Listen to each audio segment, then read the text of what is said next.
All right, what is up, everybody? So, I promised you guys that I do a video on real estate investing. I got my buddy Ian here. We just had some lunch. I showed you a video back in November where I had lost a shitload of money on a bit of real estate investment that I had done, and I had a whole bunch of people ask me questions.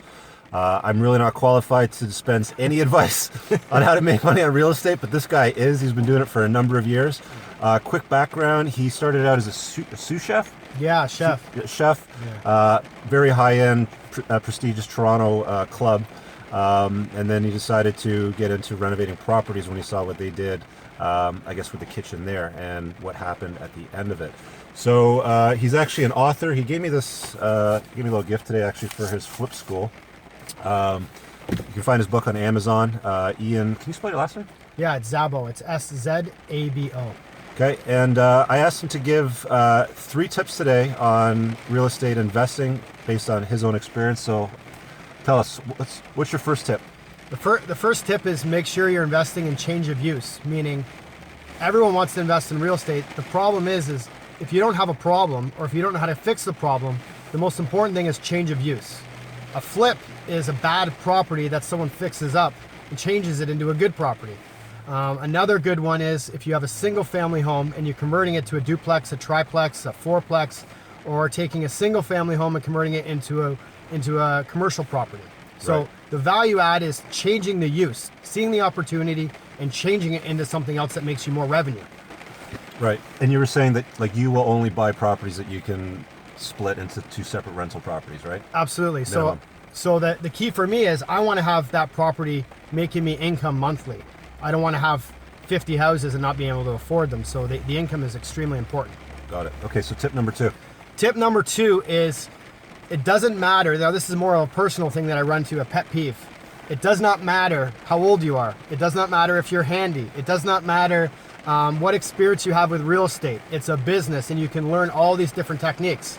I have 60-year-olds buying investment properties. I have 70-year-olds buying investment properties. Wait a second. Did you say 6-year-olds buying investment properties? 60. 60, sorry.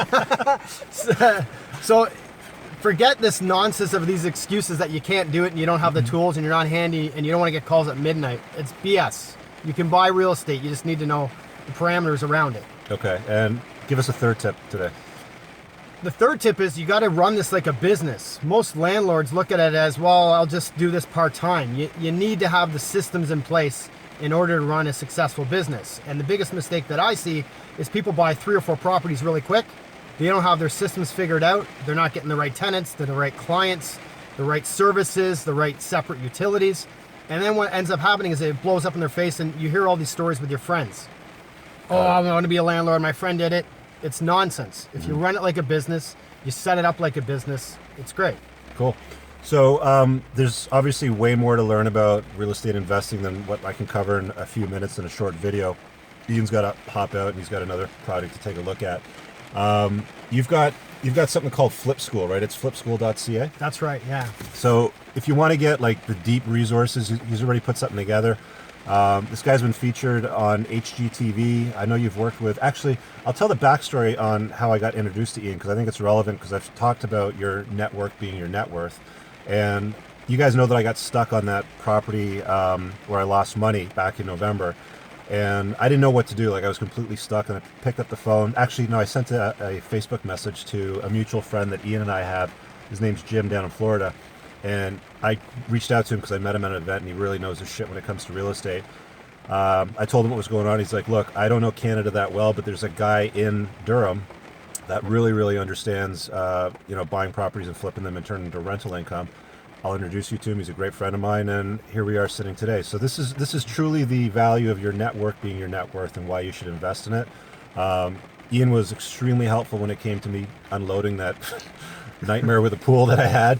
But yeah, definitely check out his stuff. You can find him on YouTube. I'll put links in the bottom here kind of somewhere. So it's flipschool.ca. He's got a book on Amazon, and you can check out some of the videos on his YouTube channel. I know you have a few more tips there because you kind of upload them on a semi-quasi. I'm lazy, man. I need to hang around you more often. My videos should have gone. All right. Well, maybe we'll get together at a later date. If you guys have any more questions, put in the comments below. Thanks for checking out the video. Have an awesome day. Peace. Thanks for watching. Okay.